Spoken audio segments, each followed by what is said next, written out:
সম্মানীয় দর্শক, বহু জল্পনা কল্পনার অবসান ঘটিয়ে অবশেষে প্রতীক্ষার অবসান।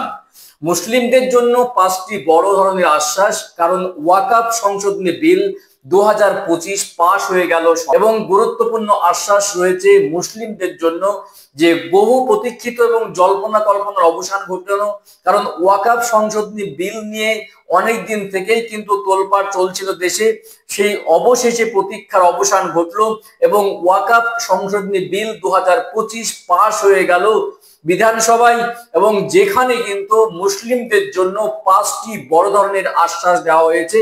এবং এই বিলের তাৎপর্য কি, সামাজিক প্রভাব কি রয়েছে এই বিলে, এবং কোন 5টি বড় আশ্বাস দেওয়া হয়েছে মুসলিমদের জন্য, তার গুরুত্বপূর্ণ আপডেট বা গুরুত্বপূর্ণ ইনফরমেশন বা তথ্য কিন্তু তুলে ধরবো।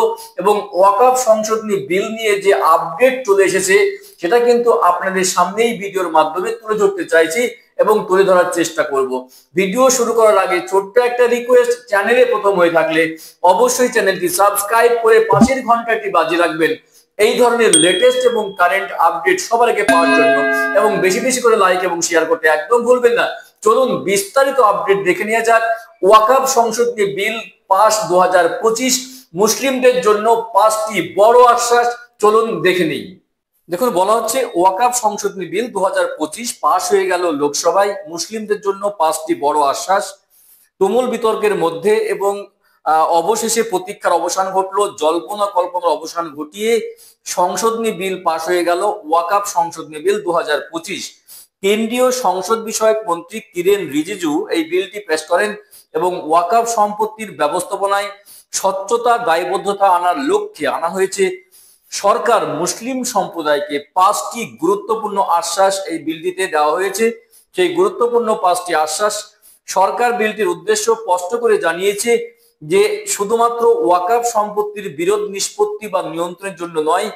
মন্ত্রী রিজিজু বলেন, এই বিল ধর্মীয় স্থান বা কার্যকলাপে কোনো হস্তক্ষেপ করবে না। এবং সরকারের দেওয়া 5টি আশ্বাস যে বিলে বলা হয়েছে তা হলো: 1 নম্বর, মসজিদে হস্তক্ষেপ নয়, কোনো মসজিদের বিরুদ্ধে ব্যবস্থা নেওয়ার বিধান এতে নেই বলে সরকার আশ্বস্ত করেছে। ধর্মীয় স্থানে পরিবর্তন নয়, মসজিদ বা অন্যান্য ধর্মীয় স্থানের ব্যবস্থাপনায় কোনো হস্তক্ষেপ হবে না। ধর্মীয় কার্যক্রম অক্ষুণ্ণ, ধর্মীয় কার্যকলাপে কোনো বাধা সৃষ্টি করা যাবে না, জানিয়েছেন রিজিজু। 4 নম্বর, বিতর্কিত সম্পত্তির নিষ্পত্তি, বিতর্কিত ওয়াকফ জমির বিষয়ে কালেক্টর বা তার উপরের কর্মকর্তারা সিদ্ধান্ত নেবেন। উপজাতি এলাকার কঠোর নিয়ম আরোপ করা হয়েছে। নাম্বার 5, কাউন্সিলে সীমিত অমুসলিম, 22 সদস্যের ওয়াকফ কাউন্সিলে অমুসলিম সদস্য 4 জনের বেশি হবে না। এতে প্রাক্তন কর্মকর্তা এবং 3 জন সংসদ সদস্য থাকবেন। এবার এই বিলে তাৎপর্য কি রয়েছে, অর্থাৎ ওয়াকফ সংশোধনী যে বিল পাশ হয়ে গেল লোকসভায় তুমুল বিতর্কের মধ্য দিয়ে, সেই বিলের তাৎপর্য কি? ওয়াকফ সম্পত্তি নিয়ে দীর্ঘদিনের বিরোধ ও অনিয়মের অভিযোগ ছিল। সরকার দাবি করছে এই বিলটি সম্পত্তির মালিকানা স্পষ্ট করবে এবং অবৈধ দখল রোধ করবে। রিজিজু জানান যে এই বিলে 97 অর্থাৎ 97 লাখের বেশি আবেদন জমা পড়েছে, যা যে কোনো বিলের তুলনায় সর্বোচ্চ। এছাড়া 284টি প্রতিনিধি দল আমাদের মতামত জানিয়েছে। তিনি আরো বলেন, মহিলাদের অধিকার সুরক্ষিত রেখে ওয়াকফ গঠন করা যাবে। 2025-এর আগের সম্পত্তি ওয়াকফেই থাকবে।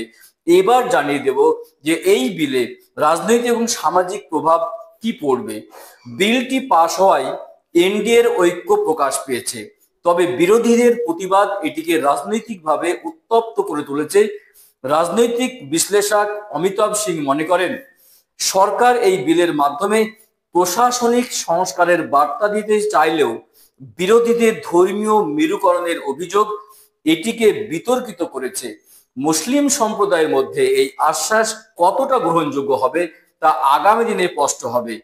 কি হবে এরপর, অর্থাৎ বিল তো পাস হয়ে গেল, এরপরে কি হতে পারে, প্রতিক্রিয়া কি হতে পারে? বিলটি এখন রাজ্যসভায় পেশ হবে, সেখানে তীব্র বিতর্কের সম্ভাবনা রয়েছে।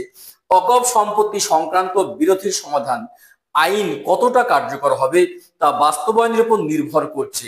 সরকারের আশ্বাস সত্ত্বেও এটি জনমানসে কিভাবে প্রভাব ফেলবে সেটাই এখন দেখার প্রশ্ন। তো গুরুত্বপূর্ণ আপডেট, গুরুত্বপূর্ণ ইনফরমেশন ছিল যে বহু বিতর্কিত এবং বহু জল্পনা কল্পনার অবসান ঘটিয়ে অবশেষে ওয়াকফ সংশোধনী বিল 2025 লোকসভায় পাশ হয়ে গেল। তার গুরুত্বপূর্ণ আপডেট এতক্ষণ দিচ্ছিলাম। ভিডিও ভালো লেগে থাকলে অবশ্যই চ্যানেলটি সাবস্ক্রাইব করে যাবেন। তো দেখা হচ্ছে নেক্সট ভিডিওতে এই ধরনের গুরুত্বপূর্ণ আপডেট নিয়ে। ভালো থাকবেন, সুস্থ থাকবেন, সেই পর্যন্ত অসংখ্য অসংখ্য ধন্যবাদ।